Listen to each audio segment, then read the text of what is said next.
Cette nouvelle lune en Vierge est une vraie bascule. Elle secoue vos repères, mais elle offre aussi 3 clés puissantes pour transformer vos zones d'ombre en énergie de renouveau. Et pour cela, le ciel nous fait un très beau cadeau, puisqu'il nous offre une véritable pépite céleste avec Jupiter qui peut tout changer dans la manière de vivre les énergies lunaires actuellement en cours. Et je vous ai aussi préparé un petit cadeau qui est à la fois céleste et pragmatique pour vous aider dans les énergies qui se présentent à vous, à nous, à l'heure actuelle. Je vous en reparle un petit peu plus tard. Bonjour à toutes et à tous, je suis Karen Guy, astrologue et intermédiaire entre le ciel et la terre. Entrons ensemble dans les énergies transformatrices de cette lune dans le signe de la Vierge du 23 août.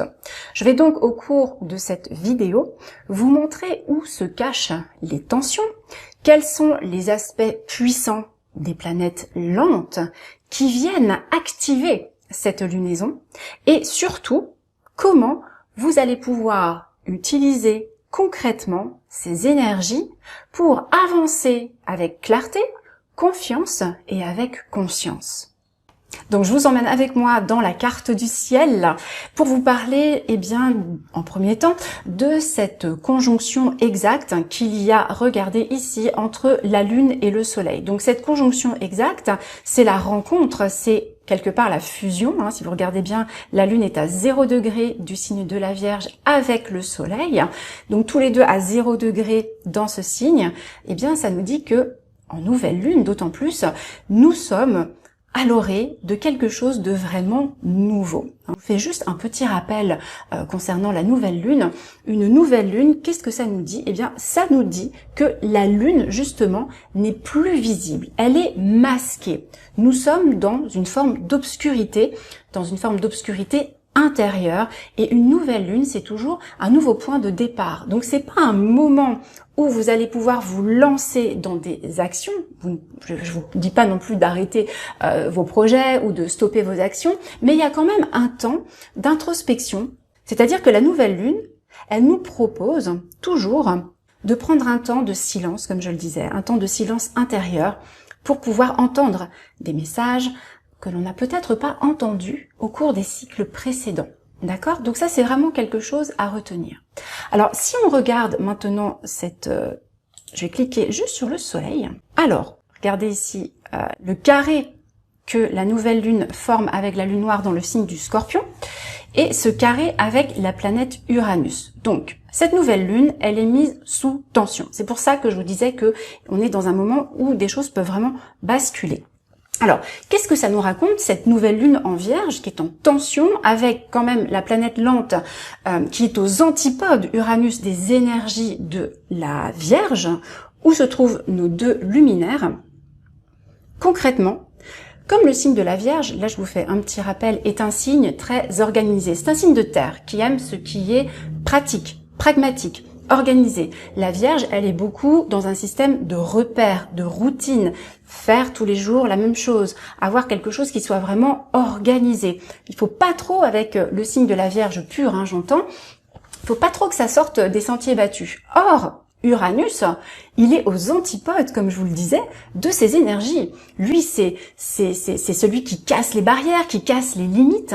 Donc la routine, c'est surtout pas pour Uranus. Sauf que c'est une planète lente, Uranus, et qu'elle vient se mettre en dialogue avec ce carré à cette lune. Alors, qu'est-ce qui peut se passer concrètement avec cette Vierge ? Je vais faire simple. Si vous êtes une personne organisée, routinière, qui avait l'habitude de vous appuyer sur certains repères pour vos projets, même pour des petites choses du quotidien. Ce que va faire Uranus, c'est qu'il va venir projeter un vent dans votre habitat qui va tout mettre sans dessus-dessous.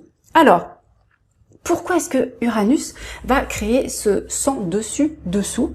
Il est là en fait pour quelque part mettre un petit peu de fraîcheur. C'est-à-dire que la question à se poser, si vous êtes du signe de la Vierge ou si vous avez des points, des planètes dans ce signe, vous allez forcément être touché, si c'est aux alentours de 0 degré de la Vierge, par ce carré à Uranus. Donc Uranus, comme je le disais, il vient donner un petit coup de frais. Il vient vous dire, mais est-ce que tu ne serais pas un petit peu trop dans la routine? Est-ce qu'il ne serait pas temps de mettre un petit peu de spontanéité, un petit peu de folie ingénieuse, j'ai envie de vous dire, dans ta routine du quotidien? Y a-t-il des limites que tu poses, mais que tu pourrais un petit peu ouvrir, parce que là, en fait, ce que dit Uranus, c'est qu'il y a des choses à assouplir. D'accord? Et puis, si on parle maintenant des personnes qui, au contraire, sont un petit peu brouillonnes, qui sont un petit peu désorganisées, qui laissent du désordre éventuellement autour d'elles et dans leur tête, Uranus va dire, bon, bah là, ça va être le contraire, hein, si vous voulez, par rapport aux gens organisés. Uranus vient vous dire, bon, là, dans tes habitudes de désorganisation, n'as-tu pas quelque chose à modifier, puisque Uranus vient toujours faire une mise à jour. Et puis cette nouvelle lune, comme je vous le disais aussi, elle est aussi en tension avec la lune noire. Décidément, on lui demande beaucoup de choses à cette Vierge pendant cette lune. Ce qui est intéressant, c'est que la lune noire, en dialogue tendu avec la lune et le soleil, dans ce signe du Scorpion, c'est vraiment intéressant, parce que le Scorpion et la Vierge sont deux signes qui sont complémentaires, puisque le Scorpion est un signe d'eau et la Vierge est un signe de terre. Donc on a deux éléments qui vont très bien ensemble, qui s'entendent bien ensemble. Et puis ils ont aussi en commun la notion de purification, de faire du tri, vraiment de nettoyer quelque chose. Alors là, avec cette lune noire, qui est quand même un aspect puissant, c'est quelque chose qui va pouvoir faire remonter peut-être des mémoires, des programmes, conscients ou inconscients, qui vont devoir être nettoyés. Il y a vraiment une purification de fond où la lune noire va venir chercher dans les profondeurs et dans les moindres recoins. Le moindre petit détail ne pourra plus, s'il a besoin d'être nettoyé, rester dans ce petit coin. Et s'il y a des zones d'ombre qui remontent, qu'il y a un inconfort, cet inconfort, je vais quand même vous donner des exemples, ça peut se manifester par une confusion mentale, par le fait de ne plus savoir exactement sur quel pied danser, comment avancer dans vos projets, parce que les repères sont en train de changer. Donc il y a une forme d'effondrement, mais il faut bien garder à l'esprit que c'est un effondrement qui est salutaire. Les luminaires en carré avec la lune noire peuvent aussi faire remonter des comportements peut-être toxiques. Alors parfois, vous savez, ce sont des choses toutes simples, ça peut concerner des aliments que vous devez désormais écarter de vos habitudes parce que ce n'est pas favorable à votre santé. Ici, il y a quand même l'idée aussi de peut-être reprendre en main votre santé, si c'est quelque chose que vous savez que vous devez faire, profiter justement de ces aspects célestes pour pouvoir faire le travail. Première clé que je vais vous donner pour passer cette nouvelle lune avec ses aspects éventuels de tension, ses angoisses, cette mise au point que vous devez faire avec vous-même, en tout cas que le ciel vous invite à faire, c'est de faire le point sur où sont vos zones de désordre, où sont vos zones de clarté, et à partir de là, c'est à vous de décider en conscience où est-ce que vous souhaitez mettre votre énergie. Et c'est à partir de là que vous allez pouvoir faire le tri et vous éclaircir à la fois intérieurement, mais aussi extérieurement. Donc cette lune noire dans le signe du Scorpion qui parle avec cette nouvelle lune vient nous inviter, ça c'est pour vous donner certaines idées, donc à nettoyer, purifier des schémas, des mémoires, ça peut être des mémoires transgénérationnelles, des mémoires d'événements même que vous avez vécu vous-même dans votre propre vie, ça peut être une relation. Et ce qu'il faut comprendre, c'est que l'eau du Scorpion, une fois qu'elle aura été nettoyée, purifiée par le travail que vous allez enclencher ou que vous avez commencé à enclencher et qui peut se finaliser aux alentours de cette nouvelle lune, cette eau, une fois nettoyée, ne pourra que d'autant mieux nourrir la graine que vous aurez plantée dans la terre de la Vierge. Quand je parle de la terre de la Vierge, je parle de votre propre terre intérieure. Qu'est-ce que vous allez semer dans votre terre intérieure, dans votre espace personnel pendant cette nouvelle lune?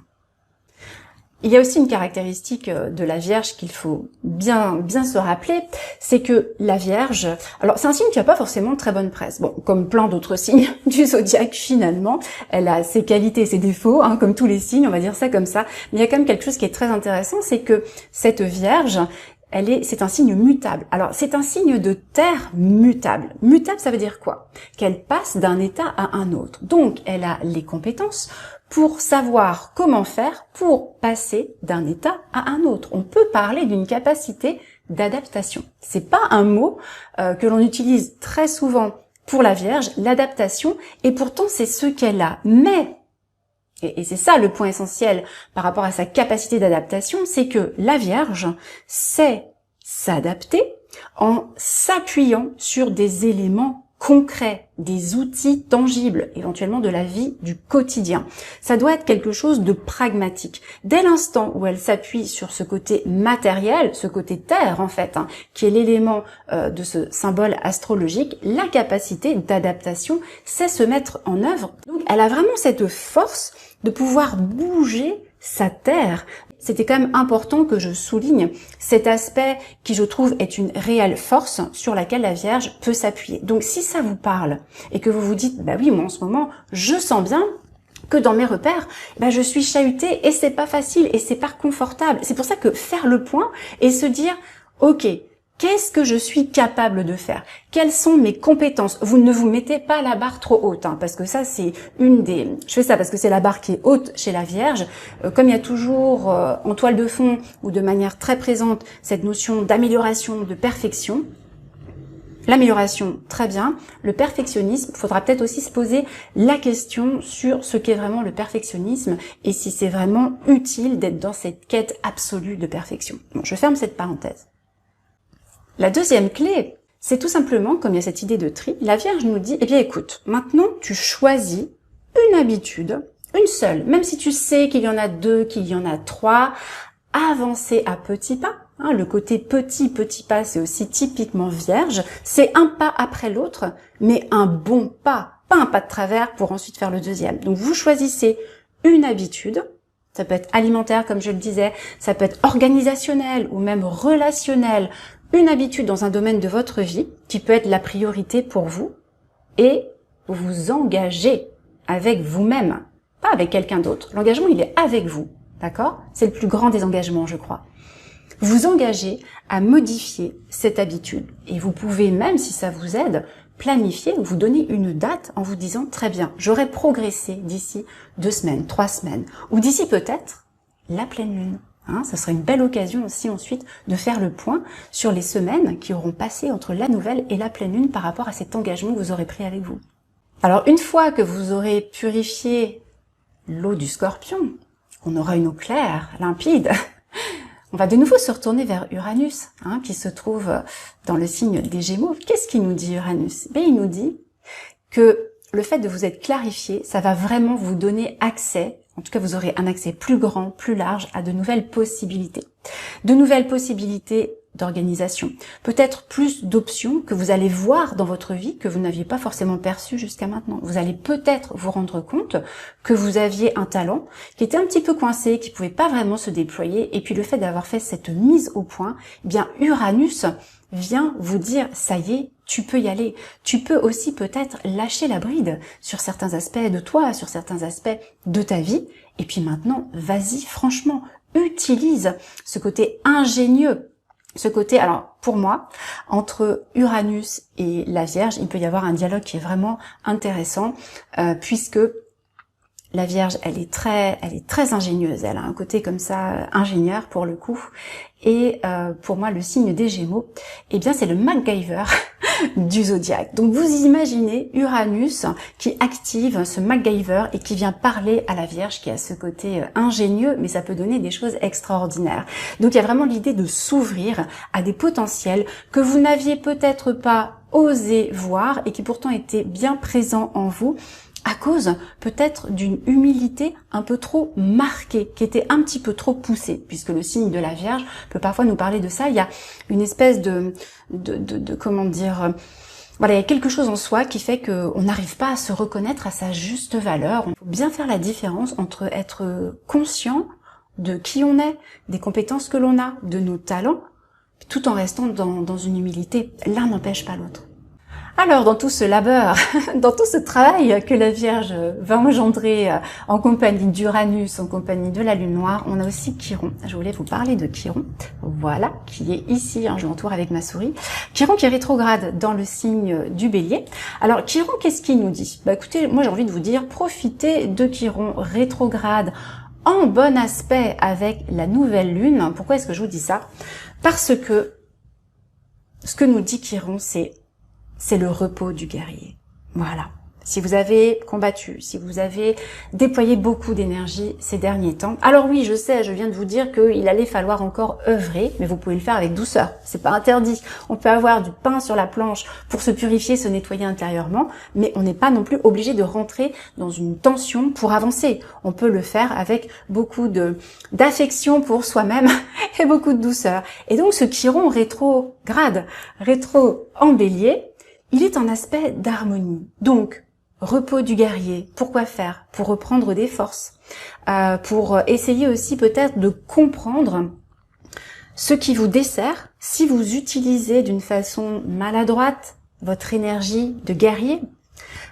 Si vous avez par exemple des comportements impulsifs ou que vous avez des instincts, que vous avez peut-être du mal à maîtriser, Chiron vous dit c'est peut-être là le moment, dans ce temps de retrait, dans ce temps de repos du guerrier, de faire le point là-dessus. Est-ce que ça te sert vraiment, cette énergie? Est-ce qu'elle te sert dans toutes les situations où il y a peut-être un conflit à résoudre? Je vous pose la question. Ce sera à vous de trouver les réponses. C'est vous qui savez comment vous réagissez, sous le coup de l'instinct, sous le coup des impulsions, ou au contraire, est-ce que vous êtes un maître en la matière, en sachant justement maîtriser cette énergie pour en faire quelque chose de constructif. Donc je trouve ça intéressant, parce que si vous pensez, justement, si vous savez que vous avez besoin de régler ce type de comportement, profitez de la nouvelle lune pour ça. Mercure rétrograde, la nouvelle lune avec l'absence de lumière, il y a vraiment cette idée d'aller chercher justement la lumière, non pas avec la lune extérieure, mais d'aller la chercher à l'intérieur de vous. Regardez. Le bélier, c'est quoi? Je le mets en jaune, moi, sur mon logiciel, parce que c'est la lumière, c'est le soleil. C'est un signe solaire, d'accord? Donc, Chiron rétrograde en bélier, il peut nous dire, eh bien, si, en ce temps de nouvelle lune, tu as l'impression de vivre une nuit noire de l'âme, regarde Chiron en bélier. La lumière est là. Laisse-la émerger. Va peut-être la chercher, d'accord? Alors, ce que nous dit aussi ce Chiron pendant cette nouvelle lune, donc ça parlera à certains, pas forcément à tout le monde, quoique. Je vais vous parler du statut de dirigeant, du meneur, du leader. Ce que j'ai vu, moi, en analysant cette nouvelle lune, eh bien, c'est que c'était peut-être le temps, justement, de reprendre votre place de leader, de chef, de meneur, d'aventurier, si vous l'avez perdu à un moment donné. Alors, l'idée, ce n'est pas de refaire comme avant, c'est plus possible. Avec ce qu'on voit là dans le ciel, avec la carte, ce n'est plus possible, d'accord? Le ciel, il vous donne une direction. Et là, il vous dit, ok, tu as perdu ta place de chef à un moment donné. Alors, quand je dis chef, donc oui, ça peut être chef d'entreprise, chef d'équipe, ça peut être quelqu'un qui était à la tête d'un groupe, un professeur, enfin, vraiment quelqu'un qui menait les autres dans une action, un projet. C'est pas forcément une entreprise. Donc cette lune, elle nous dit, si tu as perdu ta place et que tu sens que tu as besoin, que c'est juste en fait de la reconquérir, le bélier, la reconquête, très bien, mais ne la reprends pas de la même façon avec qui tu étais, d'accord, au moment où tu l'as perdue, parce que ce serait vain. Là, l'idée, c'est vraiment de basculer, d'accord, sur d'autres facettes de qui vous êtes, d'accord? C'est ce qu'on appelle l'évolution, la transformation. Ça ne veut pas dire que ce sera facile, mais cette lune, elle invite à ça. Bien, Karen, mais comment fait-on? Bah justement, je vous donne la clé numéro 3. Donc, la clé numéro 3, pour vous aider concernant cette place, eh bien, c'est pour enclencher justement le mouvement, c'est que vous notiez, faites appel à votre mémoire, peut-être c'est quelque chose qui s'est passé récemment, mais c'est de noter peut-être une colère que vous avez eue, que vous avez ressentie, une frustration ou une réaction instinctive qui s'est manifestée récemment ou pas récemment d'ailleurs, et puis de vous demander, cette question-là elle est importante, vous vous posez la question, ok, qu'est-ce que mon guerrier juste aurait fait à ma place dans cette situation? Et puis de laisser remonter ce qui va pouvoir venir. Ça peut être surprenant, essayez de ne pas juger ce qui peut remonter à la surface, vous pouvez l'écrire. Puis soit ça vous parle sur l'instant, soit vous voyez pas trop comment faire, c'est un petit peu surprenant. Vous laissez ça de côté, vous inquiétez pas, vous allez faire le travail, ça va travailler en arrière-plan, d'accord? Alors je vais continuer, c'est peut-être que vous dites que les énergies sont un peu denses, mais le ciel est ainsi en ce moment et je me dois de l'expliquer tel qu'il est. Je voulais vous parler justement de Mercure. Mercure qui est en sextile, donc en bon aspect, avec la planète Mars. Donc on a Mercure en Lion, signe de feu, Mars, planète de feu dans un signe d'air, donc on voit là qu'on a un bon dialogue entre le feu et l'air, puisque ce sont deux éléments qui ici s'entendent bien. Mars, c'est la planète qui maîtrise le Bélier, le Scorpion également, mais on va rester concentré pour l'instant sur le Bélier. Donc je trouvais intéressant vraiment de vous en parler par rapport à cette place de leader que je viens d'énoncer. Et je voulais vous parler aussi de tout ce qui est conflit. Alors ça peut être conflit intérieur, mais aussi extérieur. On va rester un petit peu dans cette dynamique. Ce que ça nous dit, l'arme, il n'y a plus d'armes en fait à utiliser. Non, il n'y a plus d'armes. Maintenant, il y a des leviers à utiliser. Saisissez la différence? Que la meilleure arme, ou le meilleur levier, c'est une parole juste, aligné sur le cœur, c'est faire preuve d'éloquence et d'une certaine forme de brillance intellectuelle. Quand je dis brillance, c'est une intelligence intellectuelle, mais issue également, qui s'enracine à partir du cœur, à partir d'une authenticité. Et là, vous avez un levier puissant pour avancer, pour éventuellement remettre des choses en ordre s'il y a des actions injustes qui ont été menées. C'est de ne pas rentrer en guerre, mais c'est de passer au niveau supérieur en se disant « Ok, je n'ai plus d'armes, j'ai quelque chose de beaucoup plus puissant. » Le levier, ce sera les mots justes, ce sera le verbe dans sa puissance, ancré dans le cœur. Alors, je voulais aussi vous parler un petit peu de Vénus, dans le signe du Cancer. Elle se retrouve en opposition à Pluton, en aspect de carré à Chiron. Donc elle est un petit peu mise sous pression aussi, cette Vénus. Mais quand on met quelque chose sous pression, il n'y a pas quelque chose qui peut sortir? Peut-être bien que si. Alors qu'est-ce qui pourrait ressortir de cette pression sous laquelle Vénus est mise à l'heure actuelle? Vénus, c'est la planète de l'amour, c'est la planète de l'esthétisme. Elle est reliée aux arts, à la créativité. C'est également les relations, le côté relationnel, ça peut être le côté affectif. Et puis aussi, ce sont les engagements, les contrats. Donc là, il y a une pression qui est mise pour aussi, sur ces points que je viens d'évoquer, faire un travail de déconstruction. Elle est quand même en aspect de tension, en opposition à Pluton. Un travail de déconstruction pour faire quoi? Émerger des aspects de vous, peut-être des compétences et des talents. On l'a déjà dit tout à l'heure, mais vous voyez que cette nouvelle lune, elle insiste vraiment là-dessus, puisque Vénus, elle est reliée aux talents que l'on ose utiliser, aux compétences que l'on ose déployer, que l'on ose apprendre, parce que l'on a quoi? Suffisamment d'estime de soi. Et oui, Vénus, elle est reliée à l'estime de soi. Donc là, il y a un gros travail qui peut se faire aussi pendant ces temps. Donc profitez-en. Donc, concernant cette nouvelle lune, retenez trois axes principaux. Ajuster une habitude, purifier ce qui doit l'être et agir avec cœur et conscience. Parce que oui, cette nouvelle lune, vous l'avez bien compris, elle est vraiment très puissante. Mais je voulais quand même terminer cette vidéo, en vous parlant de celui qu'on appelle en astrologie traditionnelle le grand bénéfique.